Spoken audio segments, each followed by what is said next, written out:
With the weather getting a little bit colder out there, the last few days have been a little bit more brisk here in the city of Toronto.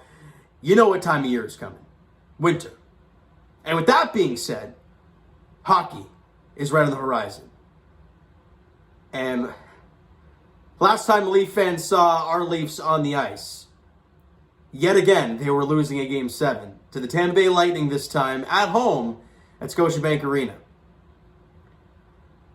And I think we can all agree this was the one year that, at least I said it in that final video, that final Game 7 video, that I just didn't really have any excuses for that game. I didn't have any, this guy was out, or this was injured, this was that.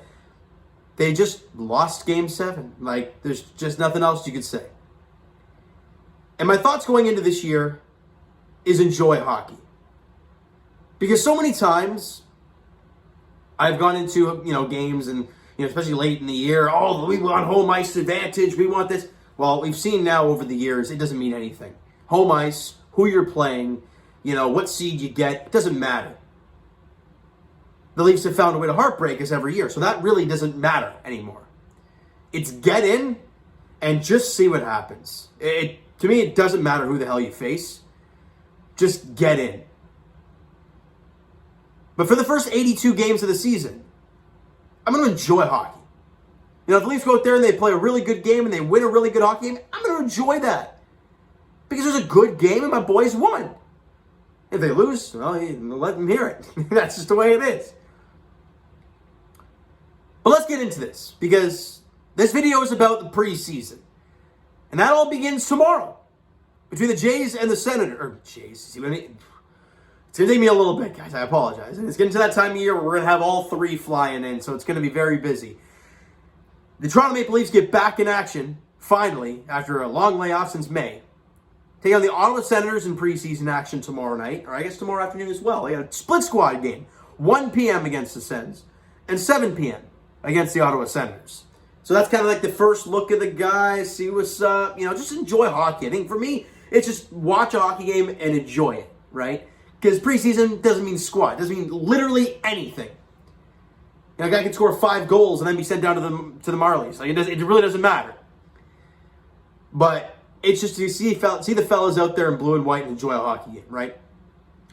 But I'm here to talk about the additions, subtractions, and what we're looking for in spring preseason. Kind of what things we need to kind of keep an eye on here. So let's start with the subtractions. Keep that negative stuff out of here. First off, Jason Spezza retired. We all know that happened, and it was obviously if he signs with the Leafs, then he would play another season. The Leafs didn't end up signing him. He's in like a management role thing with the Leafs now. So he retired. Ilya Mikheyev went to Vancouver, I believe, on a fairly hefty deal. Colin Blackwell was a free agent. Ilya Lyubushkin, who I would have loved to keep around, side with the Buffalo Sabres. Andre Kasha went to free agency. And we obviously know the big one was Jack Campbell going to the Edmonton Oilers. I believe it was like 5 years, $5 million, something along those lines. So those are the subtractions for the Leafs. Well, who came in? I think that's the big thing for this team, right? We know who we lost. Campbell, that's tough. Who are you going to replace Jack with? Well, you also lost Michael Hutchison. And, they obviously just somehow got rid of Mrazek and didn't trade away their first-round pick. And it was just an interesting way of how they got rid of it, but I'm tired of them having to trade away these contracts because you're getting rid of assets just to make yourself look good, even though you're the idiot to sign them in the first place. Just a lot of things going on there. But who'd you bring in to replace? Well, 2 guys who just have massive question marks, and it scares Leaf fans to no heck. It just does. Matt Murray. The name's nice. Won cups with the Pittsburgh Penguins. Was really not good in his last year with the Penguins, so they ship him off to the Ottawa Senators. Gets a pretty good deal. Has quite a few injuries with the Sens, and just does not play very well with the pretty bad Ottawa Senators. So Leafs, I guess they're just kind of guessing that he's going to kind of regain his Stanley Cup champion form. I hope so. It's just, like I said, big question mark. The other one, Ilya Samsonov of the Washington Capitals, former first-round pick of the Caps. Hasn't really got an opportunity too much. Has been a backup and kind of split time with Vitek Vanacek last year. So you're not really sure what you're going to get from him. But again, former first-round pick. I believe he's a fairly big dude as well. So what are you going to get from these 2 guys? I don't know. Your guess is as good as mine. If you're going off of past season stats, yeah, doesn't look pretty good. Doesn't look very good at all. However, it's preseason, and this is where you get a little look at what these guys are about. How are they in the net? How do they look in the net? Are they smooth? Because we saw early on with Peter Mrazek, how he was flopping around like a fish out of water, and instantly I'm like, this is not going to work. It's just not. So how is Matt Murray in the cage going to be? How is Samsonov going to be? Well, we will have to wait and see. That's the mindset I'm trying to have, because that's all you got. Erik Källgren's your third goalie. And after that, a couple guys you never heard of. Even though Källgren you never heard of since before last season, so we'll see how this goes. Who else did they bring in? Nick Aube-Kubel. People remember him from dropping the cup, getting into that picture. But again, I keep hearing, he's a really, really, really good bottom six forward. He ain't afraid to just basically dive into the corners for loose pucks. Just a gritty, gritty dude. One of the better bottom six guys out there. And I'm like, hey, great stuff. You need that stuff. Who'd you lose? Well, you lost a, Colin Blackwell, Andre Kosh. People are like, well, Andre Kosh played the top line. Yeah, but the guy played like flipping 45 games or some, maybe it was a little bit more than that, but he was injured quite a bit. So, what's Aube-Kubel going to give you? I don't know. Again, I have no idea what these dudes are going to bring to the squad. Are they going to give me David Kampf stuff? Because we all loved David Kampf last year. Are they going to give us that kind of vibe? Then if that's the case, then I like what I see.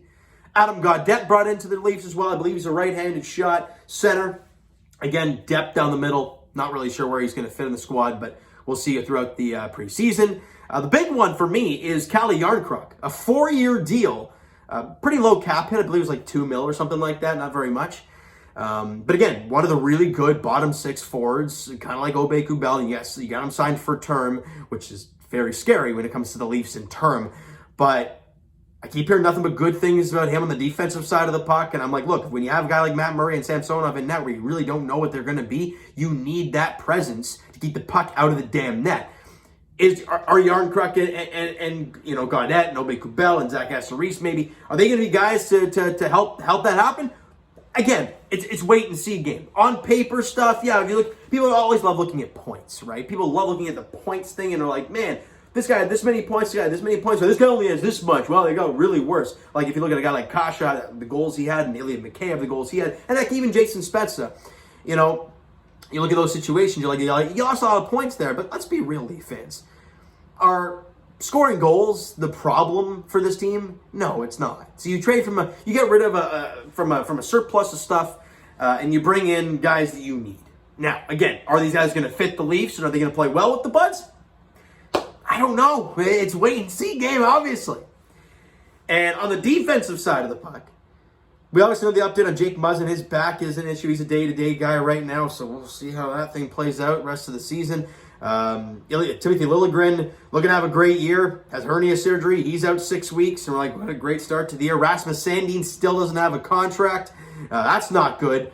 They bring in Jordy Ben, and I'm like, bottom six guy, a guy that can, or at least that he looked like he can just bury somebody in the corner. He reminds me a lot of, again, I was talking with my buddy about this. He looks like a lefty Roman Polak, a guy that's great along the boards, really physical, all that stuff, but you put him in space, good luck.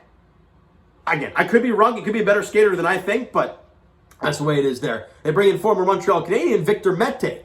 So again, the name is like, okay, it's a little intriguing, but it's wait and see. And this entire year, it's wait and see for me. Zach Aston-Reese was signed to a PTO, so we'll see how that plays out over the preseason. But I look at Zach Aston-Reese as like, pretty good bottom six guy that could actually work with these guys. Again, but where are all these dudes going to fit, right? Because look at the forward depth. You lost Spezza, you lost Mikheyev, you lost Blackwell, and you lost Kasha as well. That's 4 dudes. You bring in Gaudette, Aube-Kubel, Jarnkrok, and maybe Zach Aston-Reese. And there's your 4 guys mixed in. But that's, again, big question marks.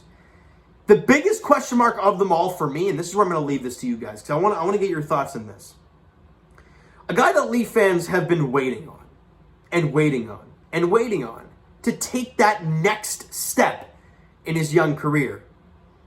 Albeit he's been riddled with injuries a little bit as well, but has really never found his footing in the NHL. AHL numbers are through the roof, but NHL numbers, not so much. And that's Nick Robertson. You see the skill set. He's a small guy. He ain't afraid to lay the body a little bit. He's quick. He's an agitated guy. When it comes to his stick, he uses it very well. He's got a good shot when he uses it. He's a very good skater. Like, again, a really nice piece. But can his game transform to the NHL? And I think that is going to be a big X factor for this team this year. For me, the two X factors are this. Your goaltending situation as a whole. Is somebody going to grab the net and run with it and be like a great goalie and be like, whoa, oh my God, this guy's a number one. And him like turn into a Jack Campbell of years past. Is that going to be the case? And is Nick Robertson going to be that, Ilya Mikheyev replacement? Or is he going to replace the goals of Andre Kasha? Like, how is this going to play out? Because that's a massive piece. Matthew Nyes isn't going to be starting the year with the Leafs. So, what is Nick Robertson going to give you? And that's a huge, huge part of where this team lies moving forward. So, you know what, Leaf fans? Short and sweet. Talked about the subtractions, the additions, kind of quickly reminiscing about the nonsense last year. And the X factors for this season. I want to get all your thoughts in the comments below about how you felt over the offseason, your thoughts going into this year, and what your expectations are and your mindsets going into the 82-game schedule, and obviously your X factors for the Toronto Maple Leafs. Mine is the goaltenders and Nick Robertson. I want to hear your thoughts in the comments below, all right? So you know what, guys? That is going to do it for this one. If you enjoyed the video and are excited to watch hockey again, smack the like button. I do appreciate that. Hit the subscribe button. You guys not already, comment down below. Thoughts on the video, thoughts on the offseason as a whole. Would you like, would you not like from it? Twitter link is down below, so follow up, send me a DM to that great stuff, guys. The Instagram link is also down below, so follow up there if you guys have not done so already. And I will talk to you guys shortly, Jays edition. Don't know how this one's going to finish. But is it the Rays or the Trop? I don't even want to watch it. It's that tough. Like, it's going on right now, and I can't bear myself to watch it because it's the Rays at the Trop. Like, it just sucks all around. But after the Toronto Maple Leafs, I will be talking to you guys tomorrow night. Obviously, I'll be doing all the preseason coverage as I always do. We'll talk to you guys post-game, the second one. So we'll talk to you guys after the 7 o'clock game between the Leafs and the Sens. We'll break down the first two games that happened between the Leafs and Sens. Kind of anything that jumps out at me, anything like that. Who did I like? Who did I not like out there? Anybody kind of stand out? Because we do know for a fact that Lilligrin's going to be playing 40 minutes of one game, and Ilia Samsonov is going to be playing 40 minutes of another game. Matt Murray's going to get the start on Wednesday, so that's the idea there from Sheldon Keefe and the coaching staff. All right, so you know what, guys? Thank you so much for listening and watching. I hope you enjoyed the video and are jacked up for hockey to be back. All right, so thank you, guys. I really do appreciate it. We'll talk to you guys then.